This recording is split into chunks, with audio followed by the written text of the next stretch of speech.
하나님 말씀 사도행전 7장 30절 말씀입니다.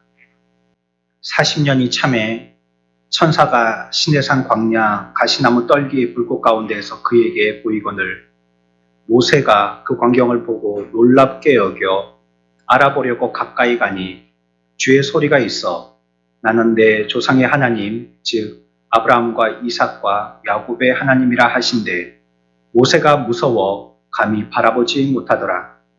주께서 이르시되 내 발에 신을 벗으라. 내가 서 있는 곳은 거룩한 땅이니라. 내 백성이 애굽에서 괴로움을 받음을 내가 확실히 보고 그 탄식하는 소리를 듣고 그들을 구원하려고 내려왔노니 이제 내가 너를 애굽으로 보내리라 하시니라. 그들의 말이 누가 너를 관리와 재판장으로 세웠느냐 하며 거절하던 그 모세를 하나님은 가시나무 떨기 가운데서 보이던 천사의 손으로 관리와 속량하는 자로서 보내오셨으니. 아멘. 예수님께 일어났던 역사적인 사건들이 대다수 사람들에게는 별 의미를 갖지 못합니다. 이것이 우리 인류에게는 최대 비극이라고 할 수 있겠죠. 인류는 다른 일들에는 골몰하는데요. 많은 시간을 쓰고 또 관심을 쏟지만 정작 자기들이 정말로 관심을 쏟아야 할 그 부분에 대해서는 무지한 것이 지금까지의 역사입니다. 예수님의 탄생을 봐도 그렇습니다. 예수님이 탄생하실 때 요셉과 마리아가 베들레헴에 갔습니다. 하지만 그곳에서 숙소를 구할 수 없었고요. 마구간에서 밤을 보내게 됩니다. 그 주변에 많은 사람들이 운집해 있었지만요. 그 사람들의 관심의 얘기는 온통 세금 얘기와 조세 방법에 대한 얘기들 뿐이었습니다. 이거 불만하느라고 그들이 온통 모여가지고 이 일만을 얘기하였습니다. 바로 옆에서 우주적인 역사의 중대한 사건이 벌어지고 있었지만요. 여기에 대해서 말하는 사람은 단 한 명도 없었습니다. 가난한 여인이 출산을 하였습니다. 그것도 짐승들의 우리간에서 출산을 하였습니다. 하지만 여기에 대해서도 전혀 관심들이 없었고요. 자기들이 이미 예약해둔 자기의 객실을 그들에게 내어줄 생각을 전혀 하지도 않았습니다. 인간적으로도 그러고 영적으로도 그러고 전혀 메시아가 구원자로 오심에 대한 관심은 1도 없었어요. 온통 자기의 일들, 자기의 세상에 돈벌이하고 또 이렇게 어떻게 세금을 내는가 하는 이런 문제들, 또 정치의 문제들, 이런 데만 오랜만에 만나서 온통 그것이 화제였었습니다. 이 일은 오늘날도 마찬가지입니다. 세상이 지금도 여전히 이 우리의 구원자에 대해서는 말하지 않습니다. 별 관심도 없습니다. 여러분들 요즘 사람들의 관심거리, 화제거리가 뭡니까? 뉴스의 신문의 일면만 보면 알죠. 선거, 또 전쟁, 경제, 이게 답니다. 이것 말고는 그들의 관심을 갖고 있는 게 없어요. 여기에 대해서는 전부 다 자기들이 하고 싶은 한마디 말들이 다 있습니다. 뭐가 이렇다 저렇다, 누가 잘한다 못했다, 아니면 누가 돼서 잘됐다, 누가 되면 좋았을 뻔했는데 요번에 못됐다, 뭐 금리가 올랐다 내렸다, 이런 일들에 대해서는 전부 다 하고 싶은 말들이 있어요. 하지만 이 구원자로서의 위대한 역사가 나타났다는 이 사실에 대해서는 별 관심도, 세상에서는 여기에 대한 전혀 관심도 보이지 않는 것입니다. 이것이 우리 인간들에게 맞닥치는 가장 큰 문제가 아닐까요? 우리의 관심이 온통 구원자에게 쏟아져 있지 않다는 것, 세상에만 우리의 관심이 쏟아져 있다는 것 말이죠. 이 이유가 뭐겠습니까? 진정한 우리에게 이 문제, 우리의 인간에게 닥쳐져 있는 이 문제에 대해서 우리의 상황이 어떤 상황인지에 대해서 정확하게 파악이 안 되기 때문에, 내가 어떤 상황인지 모르기 때문에 그 필요에 대한 방법들도 요청하지 않는 것이죠. 중심의 문제들은 살펴보지 않고요. 그냥 단편적으로 나타나는 징후들이라든지 아니면 증상들이라든지 이런 것들만 어설프게 만지작거리면서 세월들을 보내고 있습니다. 인류의 역사가 성경을 통하여서 우리들에게 관찰시키는 바에 의하면 인생들은 한 번도 자신의 필요에 대해서 관심을 가져본 적이 없습니다. 우리는 무엇이 진정 우리들에게 필요한지 우리 스스로 깨닫고 찾아본 적이 없다는 것이에요. 다 가르쳐 주셨을 때, 말씀해 주셨을 때, 보여주시고 인도해 주셨을 때 그제서야 깨닫고 따르는 척 했다는 것. 오늘 읽었던 말씀에서도 보면요. 모세의 생애 가운데에서 이 장면은요. 최절정의 장면이겠죠. 그의 인생이 완전히 180도 판도가 바뀌는 장면입니다. 하나님의 메시지가 모세에게 분명하게 전달되어졌고요. 그리고 그에게 모든 권위를 위임해 주는 시점입니다. 궁전에서 허례허식을 누리면서 살 때요. 하나님께서 그에게 말을 거셨고요. 그의 백성이 누구인지도 깨닫게 하여 주셨습니다.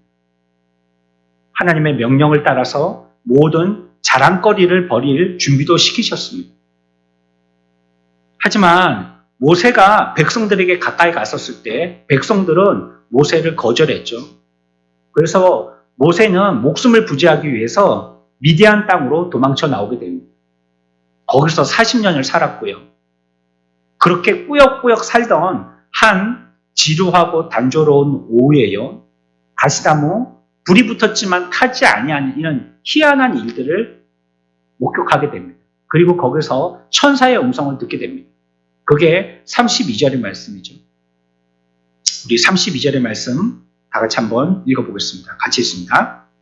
나는 내 조상의 하나님, 즉 아브라함과 이삭과 야곱의 하나님이라 하신대 모세가 무서워 감히 바라보지 못하더라. 내 백성이 애굽에서 괴로움 받음을 내가 확실히 보고 그 탄식하는 소리를 듣고 그들을 구원하려고 내려왔노니 이제 내가 너를 애굽으로 보내리라 하시니라.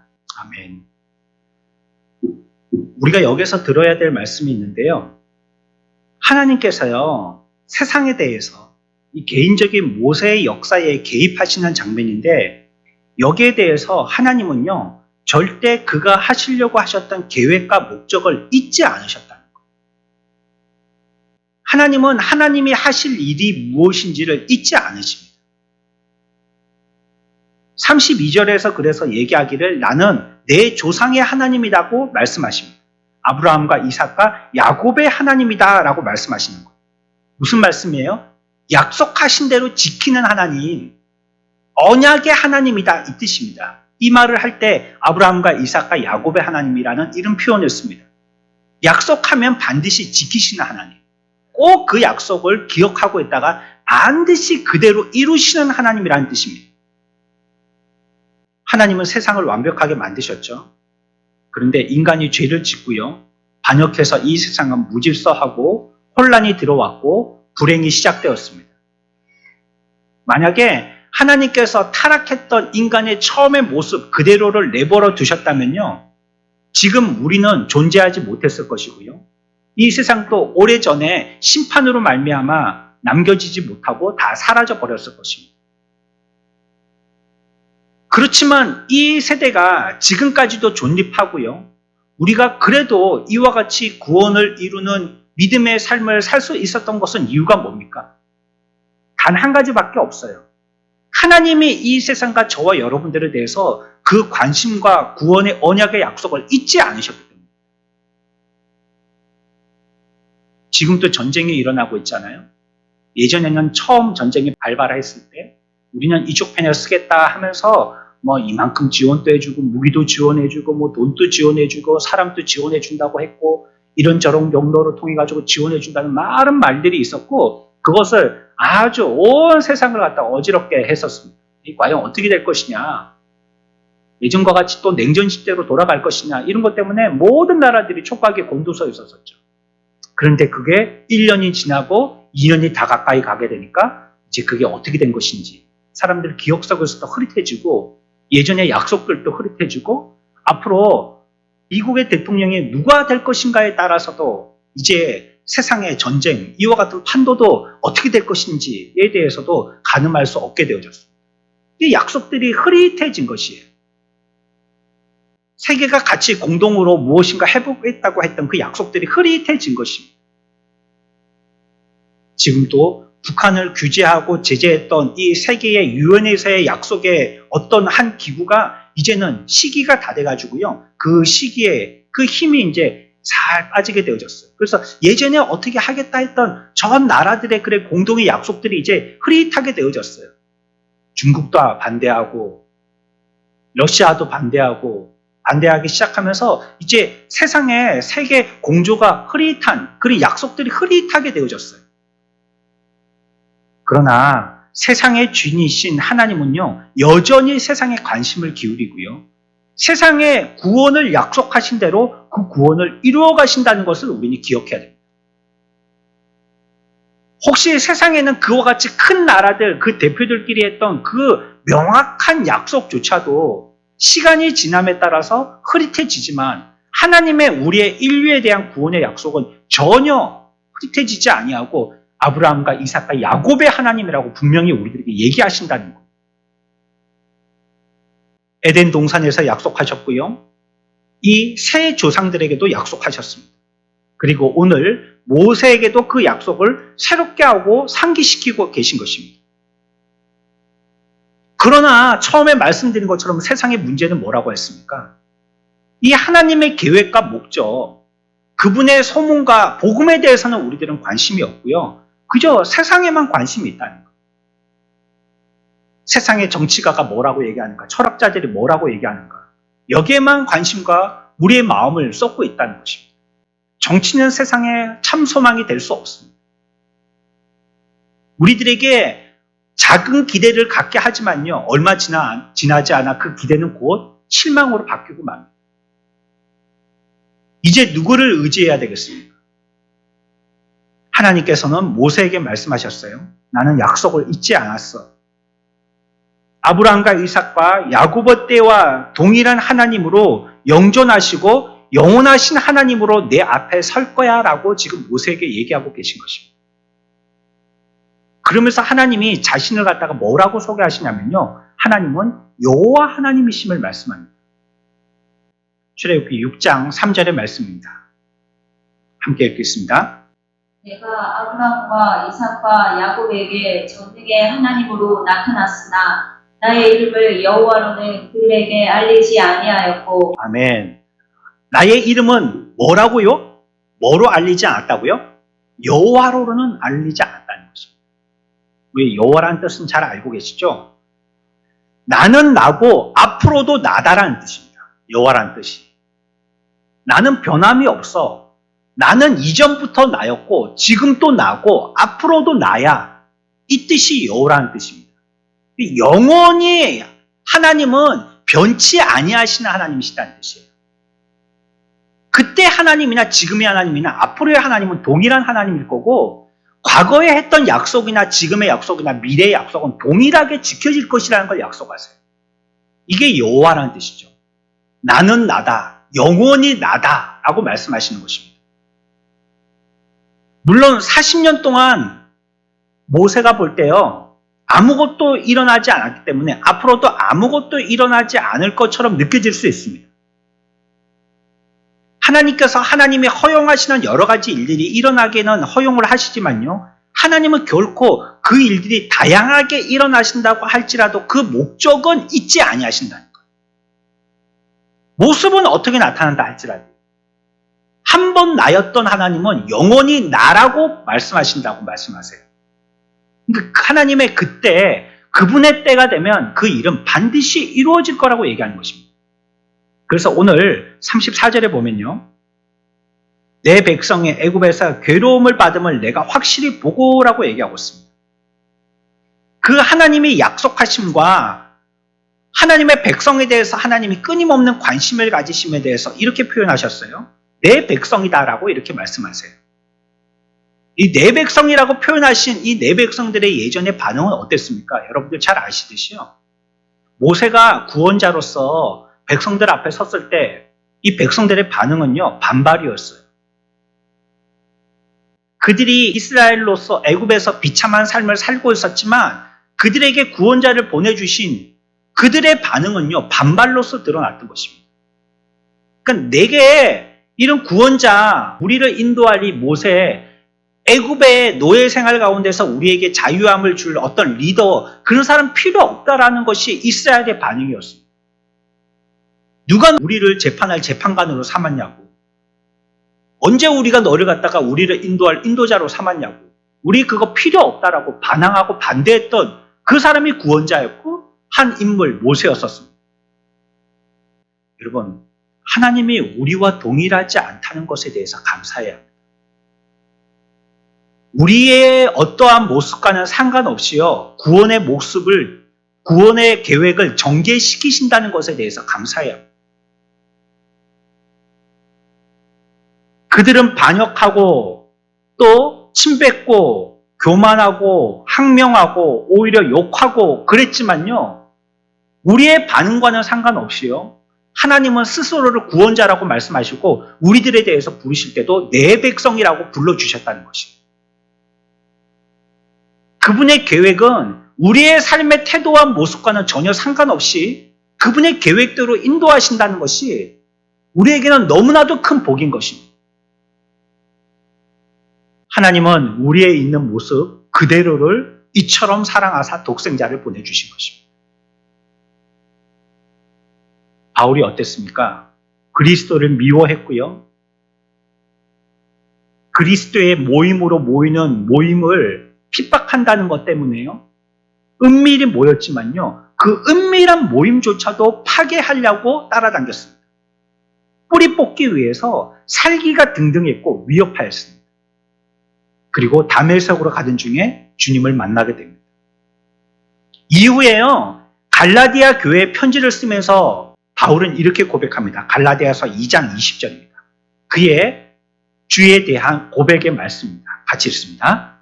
내가 그리스도와 함께 십자가에 못 박혔나니 그런즉 이제는 내가 사는 것이 아니요 오직 내 안에 그리스도께서 사시는 것이라. 이제 내가 육체 가운데 사는 것은 나를 사랑하사 나를 위하여 자기 자신을 버리신 하나님의 아들을 믿는 믿음 안에서 사는 것이라. 아멘. 이전에 바울은요, 이와 같이 살기가 등등하여서 그리스도라고 얘기만 하면 그곳이 어떤 곳이라 할지라도, 아무리 작은 소모임이라 할지라도 가서 파괴하는 것이 그의 삶의 목적이었어요.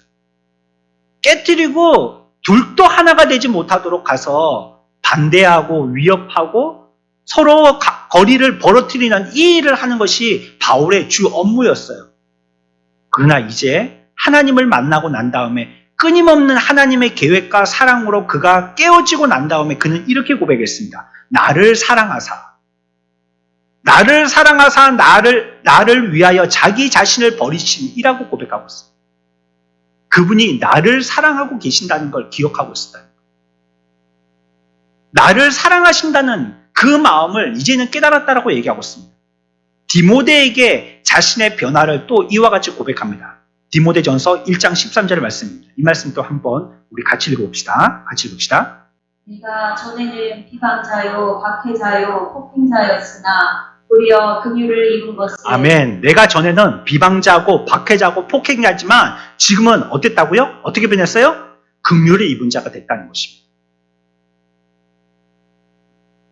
이 무슨 말씀입니까? 하나님께서요, 나를 자비롭게 봐주시고 내 모습과는 상관없이 구원해 주시겠다는 말씀입니다. 저와 여러분들의 지금의 모습이 어땠든지 하나님은 우리들에게 보시는 시각은 무엇입니까? 하나님은 우리에게 대해서 잊지 아니하시고 우리를 버리시 아니시는 거예요. 내 모습이 어떻든지 상관하지 아니하시고, 어떨 때는 내가 예수 믿는 사람인가 의아스러울 때도 있습니다. 이게 예수 믿지 않는 사람만 못할 그런 마음과 태도를 취할 때가 있어서요, 양심이 불편할 때가 있어요. 이게 나도 사랑하시나 이거 뭐 그냥 가사지. 그냥 노래 가사지 진짜 나를 사랑하시나 마음이 흔들릴 때가 간혹 있단 말이에요.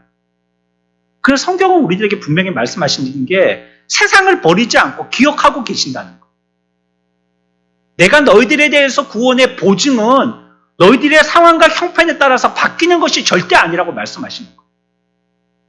내가 간혹 하다가 주저하기도 하고 앞만 바라봐야 되는데 옆 돌아보기도 하고 뒤돌아보기도 하면서 멈칫거리지만 그러나 하나님의 우리에 대한 그 사랑의 구원의 계획들은 절대 흔들리지 아니하신다.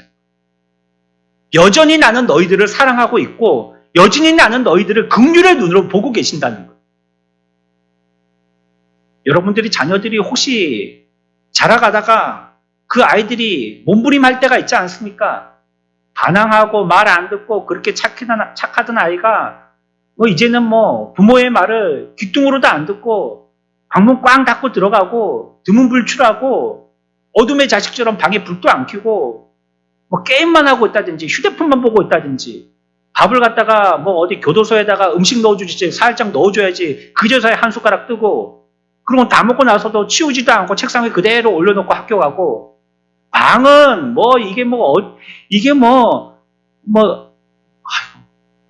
그럴 때가 있지 않습니까? 예? 그래도 여러분들이 어떻습니까? 요놈의 자식 이제 우리 가문에서 니 판다. 우리 족보에서 판다 이제는. 해만 떠라 내가 주민센터 가고 내가 판다. 입으로는 그래도요 진짜 그렇게 합니까? 그래 놓고도 학교 갈 때 엄마 책 사야 돼 5,000원만 달라면 가면서 또 간식 사 먹으라면서 10,000원짜리 주지 않습니다. 이게 부모의 마음이잖아요. 하나님이 우리에게 대해서도 결코 우리를 버리지 아니하신다는 거예요. 내가 이와 같이 하나님의 기대를 철저하게 깨트리는 그러한 모진 삶을 산다 할지라도 하나님은 이 세상에 대해서 하나님의 관심을 버리지 아니하신다. 저와 여러분들에 대한 그 약속과 사랑을 버리지 않고 계신다. 그래서야 모세 가운데 40년이 지나서야 이제서야 나타나신 거예요.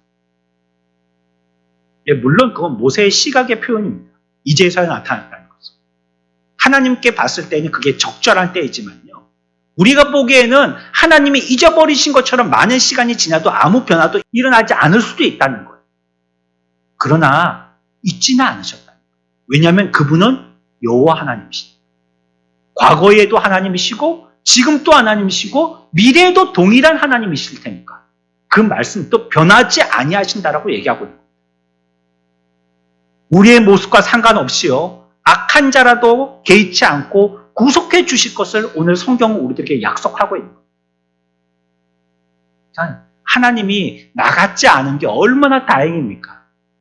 나처럼 깜빡이든지 나처럼 감정이 상하면 약속도 깨버리는 그러한 비열한 존재라면 우리는 진작에 이 세상에서 소멸되고 말았겠죠.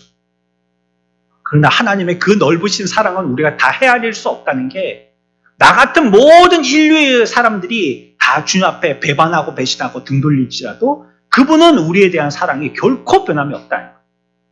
우리가 두 번째 기억해야 할 것이 있습니다.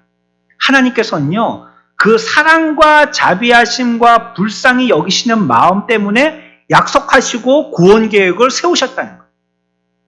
그 약속을 시행하시고 이루시는 것, 그리고 그렇게 구원하시기로 계획하신 것, 그거 전부 다 어디에서 발원되어진 것이냐? 그분의 사랑과 자비 때문이에요. 그분이 우리들을 사랑하시기 때문이라는 거예요. 34절 보세요. 내 백성이 애굽에서 괴로움 받음을 내가 확실히 어땠어요? 확실히 어땠어요? 그 뒤에 보면요. 그 탄식하는 소리를 어땠어요? 듣고 하셨다. 그분은 여전히 우리에게 대해서 보고 들으시는 눈과 귀를 기울이고 계신 겁니다. 내가 보아왔고 지금 또 보고 있고라는 뜻입니다. 앞으로도 너희들에 대해서는 주목하고 볼 것이라는 뜻입니다. 우리에게 대해서 염려하시고요. 우리에게 대해서 지켜 주목하시고요. 관심을 가지시고요. 그 소리에 귀 기울이신다라고 얘기하고 있는 것입니다. 우리를 불쌍히 여기셔서요. 우리에게 대해서 그분은 온통 관심이 쏟아져 있는 것입니다. 죄가 사람들에게 어떤 짓을 저질렀는지 생각해 보십시오. 34절 처음에 시작할 때 어떻게 시작하냐면 내 백성이 애굽에서 무엇을 받았다고요? 괴로움을 받았다라고 얘기하고 있어요. 죄의 특징이 그런 거잖아요. 죄라는 것은 끊임없이 우리를 괴롭게 하고 억압하는 것입니다. 주님께서 육신을 입고 이 세상에 오셨을 때요. 저와 여러분들의 형편은 어떤 형편이었냐면 마가복음 6장 34절에서는 이와 같이 주님이 보시는 인생들의 형편을 표현하고 계셔요. 같이 읽겠습니다. 예수께서 나오사 큰 무리를 보시고 그 목자 없는 양 같음으로 인하여 불쌍히 여기사 이에 여러 가지로 가르치시더라. 뭐라고 표현하시냐면요. 목자 없는 양 같다는 거예요. 주님이 와보셨더니 세상의 사람들의 형편이 목자 없는 양 같더라는 거예요. 목자 없는 양은요. 늘 떠돌이죠. 그러니까 언제 들개들이 와서 늑대들이 와서 잡아먹을런지 몰라요. 늘 위험에 노출되어 있습니다. 어디에 푸른 풀밭이 있는지 자기들의 힘으로는 찾아갈 수가 없어요. 그러니까 이게 못 죽어서 사는 거죠. 죽는 건 시간 문제입니다. 늘 사냥감을 찾으러 다니는 맹수들에게 노출되어 있으니까 말이죠. 게다가 푸른 초장도 찾지 못하니까요. 양식도 제대로 흡족하게 영양분을 섭취 못해서요. 늘 배짱 말라가지고요. 기력이 쇠해진 그런 상태로 있는 것입니다. 그런 모습을 주님은 바라보셨다는 거예요. 그것이 오늘 우리가 34절에 읽었던 것처럼 애굽에서의 그들의 모습과 같이 이 세상에 죄로 말미암아 괴로움을 당하고 있다라고 얘기하고 있는 것이에요. 우리가 모두 이 세상에 태어나지만 노예처럼 태어났습니다. 욕망과 충동과 정욕에 휘둘림에서 사는 것입니다. 우리는 육신의 욕망뿐만이 아니라 정신의 욕망에도 휘둘려서 살죠. 질투, 시기, 악의, 자만, 증오 이와 같은 욕망들이 우리들을 완전히 점령하여서 삽니다. 이 애굽에서의 삶과 같이 우리들도 이 세상에서 자유로운 삶을 사는 것 같지만 온통 노예의 삶을, 종살이의 삶들을 육체적으로든 정신적으로든 살고 있다는 것입니다. 그럼 문제는 뭐라고 말씀드렸죠? 문제가 뭔지를 모르는 게 문제라고. 사람들은 그러나 우리를 민주국가, 자유국가에서 살고 있는 자유시민으로 알고 있다는 거예요. 저와 여러분들은 언제든지 말할 수 있고 언제든지 생각할 수 있고 언제든지 행동할 수 있는 자유로운 사람들이라고 스스로를 평가하고 있다는 게 이게 문제인 거예요. 죄 가운데 그와 같이 속박의 삶을 살고 있지만 스스로는 자유자라는 거예요. 그러나 보십시오. 사람들은 어떤 사람의 글에 사로잡히고요. 어떤 사람의 노래에 사로잡히고요. 어떤 사람이라는 그 사람에 사로잡혀서 삽니다. 어떤 사람은 더 낮은 물질에 사로잡혀 사는 사람도 있고 광고에 사로잡혀 사는 사람도 있고요. 자기를 감싸고 있는 우리가 지난 시간에 배웠던 것처럼 자기 발에 벗어야 할 신, 여기에 사로잡혀서야 자존심에 사로잡혀서 사는 사람들도 있습니다. 이 죄의 종살이를 하고 있는 것입니다. 모두 거기에 사로잡혀서 참된 자유가 없지만 자기는 참된 자유자인 줄 알고 살고 있다는 것입니다. 하나님은 그 모습을 보셨고요. 그 모습을 들으셨다라고 34절에서 얘기하고 있습니다. 우리는 넥타이를 메고 블라우스를 입고 그 속에서 참된 자유와 자기 만족을 하면서 살고 있는 것 같지만 우리는 그 속에서도 불행과 비통한 마음에 옷을 입고 살고 있는 것입니다. 하나님은 그 탄식과 비참함과 수치와 불행과 고통을 들으셨다라고 얘기하고 있습니다. 우리가 이 두려움 가운데 아픔과 절망하고 있는 이 삶을 그분은 보고 알고 계신다는 것입니다. 그리고 우리들에게 대해서 사랑하시고 우리에게 자비와 긍휼을 베풀어 주시려고 하신다고 말씀하고 있습니다. 그러니까 말이에요. 하나님이 아니시라면요. 아는 것까지는 우리가 평가하고 판단할 수 있겠다 싶어요. 그 나라의 형편이 어떤가? 국제사절 한 명 보내가지고 휙 돌아봤더니 너무 못 먹고 못 살고 텐트 생활하고 있고 하루하루 끼니가 모자른 그런 상황 가운데서 뭐 소풀 같은 죽만 먹고 살고 있더라. 그거 보고하고 돌아올 수 있겠죠. 근데 우리 하나님은 우리를 자비와 긍휼로 보신다는 것이 그 눈으로만 그치는 것이 아니라는 거예요. 아, 그래, 상황을 알아. 아, 참 안타깝네. 참 불쌍하네. 그거 어쩌지? 참 도와줄 길은 없고. 이러고 그칠 뿐이 아니시라는 거예요. 뭔가를 하신다는 것입니다. 그게 34절 말씀이죠. 34절 다시 보면요. 내 백성의 애굽에서 괴로움을 받음을 내가 확실히 보고 그 탄식하는 소리를 듣고 이제 아신 거예요. 자비와 긍휼로 그들의 상황에 대해서 관심을 가지시고 그들이 이 세상의 죄의 노예의 삶을 살고 계신다는 것을 아신 거예요. 그 다음에 뭐라고 얘기하고 있습니까? 같이 있습니다. 시작. 그들을 내려왔노니 이제 내가 너를 애국으로 보내리라 하시니라. 아멘. 이제 하나님이 뭔가를 하시겠다는 겁니다. 할렐루야. 하나님은요, 우리를 그냥 우리의 상황과 형편으로만 알고 계신 하나님이 아니시다는 거예요. 하나님은요, 알고 행하시는 하나님이십니다. 뭐라고 말씀하세요? 듣고 구원하려고 내가 내려왔고 이제는 어떻게 보내시겠다는 거예요. 뭔가 하시겠다는 것입니다. 하나님께서 구원하려고 오신다고요. 영광 중에 계신 하나님이 하늘에서 이 땅에 내려오시겠다는 거예요. 우리를 잊지 않고 버리지 않고 포기하지 아니하시고 하나님이 우리의 인생 가운데 뭔가 구원의 문제를 해결하려고 하기 위하여서 이 땅에 개입하시겠다는 거예요. 여러분들의 인생 가운데 하나님이 이제 들어오시겠다는 것입니다. 인간이 길을 잃은 후에도요, 계속해서 우리들을 찾아 내려오셨습니다. 우리 창세기에서 그 말씀을 한번 발견해 봅시다. 창세기 3장 8절입니다. 처음에 태초에 지으시고 그 이후의 상황들을 얘기하고 있습니다. 3장 8절 말씀 함께 읽습니다. 그들이 그날 바람이 불 때 동산에 거니시는 여호와 하나님의 소리를 듣고 아멘. 바람이 불 때요, 여호와 하나님의 소리를 들었다라고 얘기했어요. 소리가 들렸다고요. 무슨 소리일까요? 동산에 여호와의 소리가 들렸다는 거예요. 표현이 우리가 조금 알쏭달쏭할 표현이지만요, 동산 가운데 여호와의 소리가 들렸다는 건요, 바스락, 바스락, 터벅, 터벅. 하나님께서요, 동산 가운데 우리와 함께 하시러 내려오신 소리를 들었다는 겁니다. 이제 지으시기만 하고 그리스 신화처럼 어떻게 잘 살고 있는지, 서로 어떻게 싸우고 있는지, 왕은 누구고 세고 있고 그 인생은 어떤 삶을 살고 있는지 한번 보자고 이렇게 관람석에 앉아서 구경하시는 하나님이 아니고요, 이제 동산 가운데서 소리를 내시며 직접 그들의 삶 가운데 들어오셨다는 걸 얘기하고 있어요. 소리를 내셨다는 거예요. 그리고 그들이 저지른 죄도 무엇인지 알고 계셨죠. 그들이 죄를 저지를 때요, 죄를 저지르는 즉시 불행해졌습니다. 3장 9절 말씀입니다. 읽겠습니다. 여호와 하나님이 아담을 부르시며 그에게 이르시되 내가 어디 있느냐. 아멘. 보세요. 하나님께서 그들이 죄 지은 거 알았어요, 몰랐어요? 하나님이 아실까요, 몰랐까요? 모르실까요? 다 알고 계십니다. 가인이 자기 동생을 죽였을 때도요, 가인아 부르시잖아요. 이게 어디 있는지 모르거나 무슨 일을 저질렀는지 몰라서 불렀을까요? 아닙니다.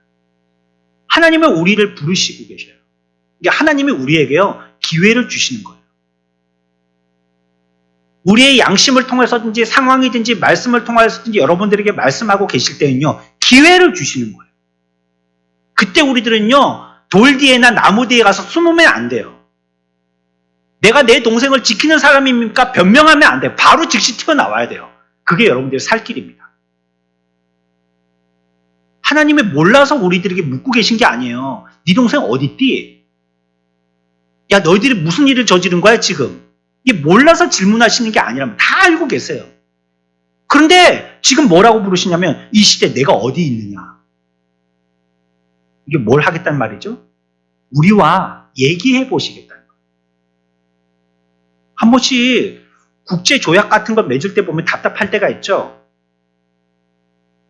방귀 낀 놈은 진데 지가 오히려 화를 내요. 그래가지고 같이 협약을 맺을 때요, 공동의 평화를 위해서 협약을 맺지만요, 방귀 낀 놈은 오히려 위쪽에 갑질을 하고요, 평화를 위해서 함께 잘 살아보자고 하는 사람은 을이 되는 경우가 많아요. 이게 불평등하죠.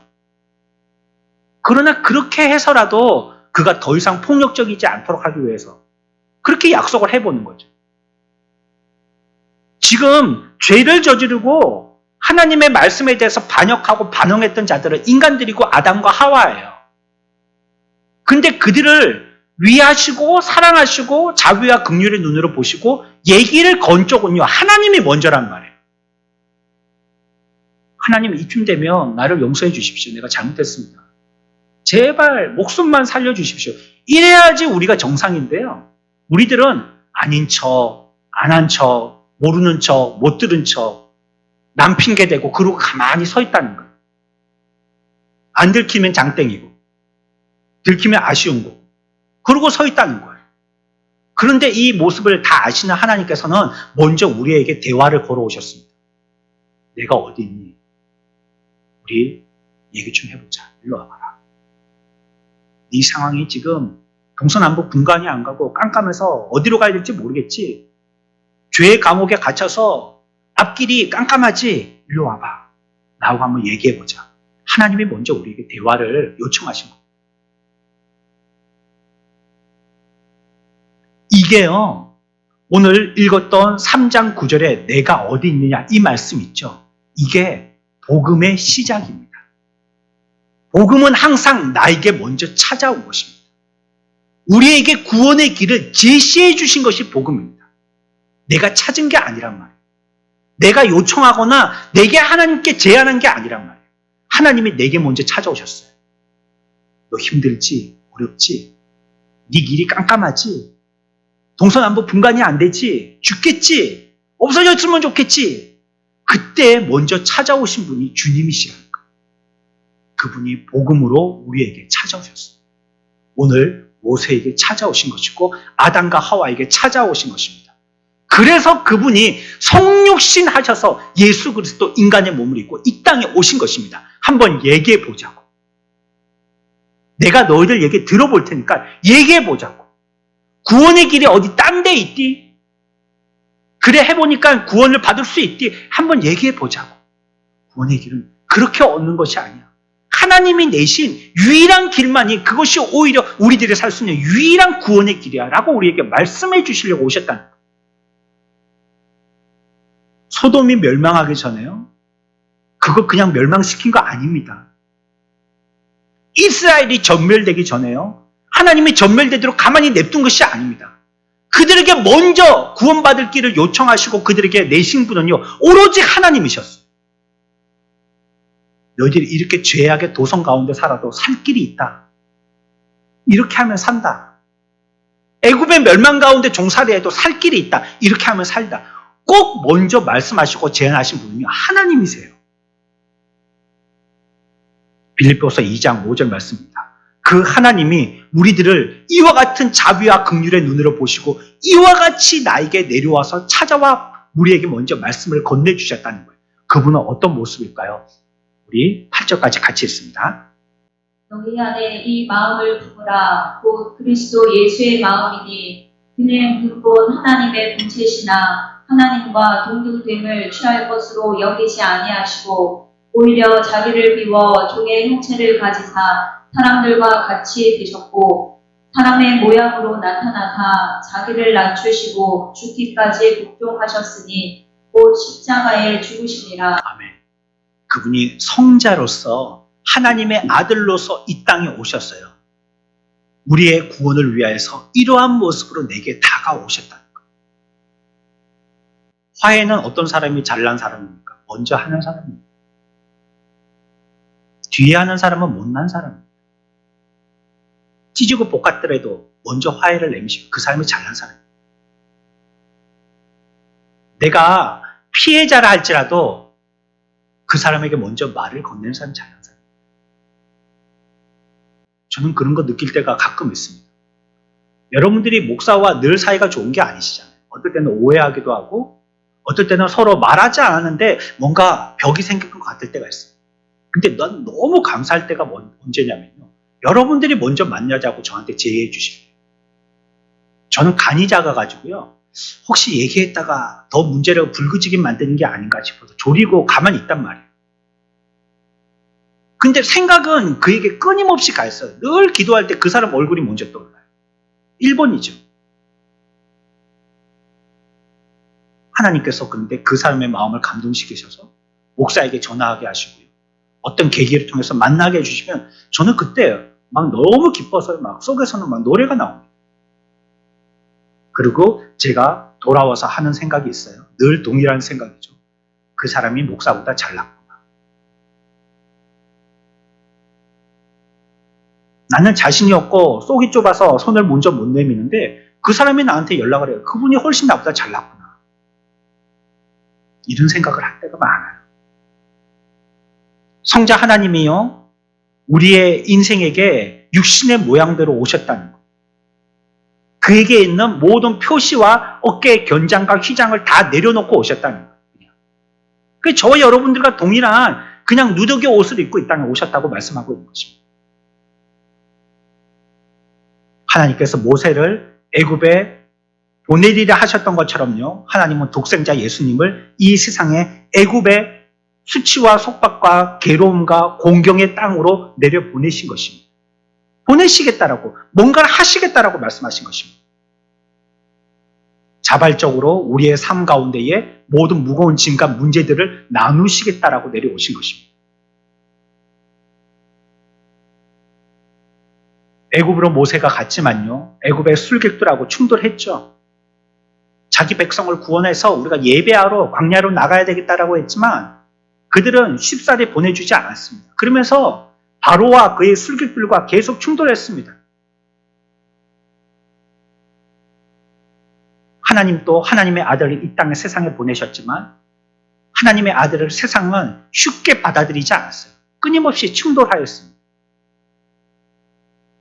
그분은 마귀와 싸움을 했었어야 했습니다. 바리새인과 싸웠고 서기관들과 싸웠고 헤롯 당원들과 싸웠습니다. 우리에게도 이런 일들이 일어날 것을 아셨기 때문에 자신도 그와 같은 일들을 미리 당하신 거예요. 우리도 이 세상에서 그런 어려움에, 그런 싸움들, 그런 충돌들을 계속 맞고 있지 않습니까? 주님은 하나님의 어린 양으로 이 땅에 오신 것입니다. 믿는 우리가 형벌받지 않도록 하기 위해서요, 하나님이 대신 피를 흘리신 것입니다. 우리가 받을 형벌을 그가 대신 받으신 것입니다. 저와 여러분들 그래서 기억해야 됩니다. 여러분들이 어떻게 살았느냐는 문제가 되지 않습니다. 얼마나 죄에 깊이 빠졌느냐도 문제가 되지 않습니다.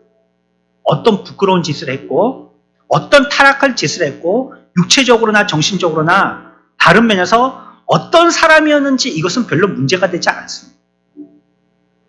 우리들은요, 스스로 구원할 방법이 전혀 없습니다. 종교적인 사람이 종교를 믿지 않는 사람보다 낫다고요? 헛소리입니다. 오히려 그 말이 우리를 더 바리새인과 서기관 되게 만듭니다. 우리는 아무것도 아니라고 고백을 해야 됩니다. 그런데 아무것도 아닌 우리에게 하나님께서 거저 베푸시는 구원으로 우리의 죄를 용서하시고 우리 자신과 하나님과 화목하게 해주시겠다고 아무것도 할 줄 모르는 우리들에게 먼저 찾아와 주신 것입니다. 우리가 기억해야 될 것은 우리의 죄악된 모습이 아니고 우리를 구원하시려고 이 땅에 인간의 모습을 입고 오신 구원자 예수님을 기억하는 겁니다. 저와 여러분들이 이와 같은 암흑의 세상의 골목을 지날 때 기억하십시오. 주님은 나를 자비와 긍휼로 여전히 기억하고 계신다는 것. 그리고 그분은 우리에게 기울이시고 시각을 초점을 맞추셔서 아무것도 안 하시는 것이 아니라 구원자를 내려보내실 정도로 우리에게 대한 구원은 열심히시라는 걸 기억하십시오. 하나님은 나에게 관심을 갖고 계시고요. 나를 보고 계시고요. 나에 대한 모든 것을 알고 계시고요. 여러분들이 엎드려서 아무도 모르게 한나와 같이 읊조리는 그 기도의 소리를 다 듣고 계십니다. 오직 믿음으로 그를 의지하고 그에게 감사하고 찬양하십시오. 우리의 죄를 사하시기 위해서 우리와 함께 십자가에 달리시고요. 하나님은 이 땅에 그의 아들을 보내셔서요, 죽기까지 하시면서 우리를 사랑하신다라고 말씀하고 계십니다. 여러분은 이 메시지가 이해가 안 되십니까? 하나님이 우리에 대한 그 사랑에 대한 메시지가 이게 당최 무슨 뜻인지 모르시겠어요? 모르지만요, 믿는다라고 고백하십시오. 내 머리로 다 이해할 수 없지만 모세에게 말씀하신 것처럼 너 물러서 알려고 이해하려고 네 경험으로 알아보려고 나한테 자꾸 불꽃 가운데로 다가오지만 물러서 네 생각 가지고 네 이해 가지고 해보려는 거 그거 멈춰. 모세에게 말씀하셨듯이요. 잘 몰라도요. 믿는다라고 고백하십시오. 내 삶 가운데 주님이 개입해달라고 주님 앞에 고백하십시오. 마지막에 죽음 너머에서 영광의 주님, 아브라함 하나님, 이삭의 하나님, 야곱의 하나님을 만나게 될 것입니다. 그리고 우리가 장차 영원히 있게 될 그 나라에서는요. 이 눈물도 슬픔도 없는 곳에서 영원히 주님을 기쁨으로 찬양하게 될 것입니다. 우리가 있는 이 애굽의 세상은 그런 것입니다. 억압과 진둘림과 충돌 가운데 있는 세상인 것입니다. 이 가운데 우리들은 우리에게 참 모세 대신 예수 그리스도를 붙들고 우리에게 구원의 길을 내신 그분을 의지하고 믿고 나아가며 복음을 우리의 나가야 할 그 발의 길과 등으로 삼고 인도받고 순종하는 믿음의 삶들이 되어야 할 것입니다.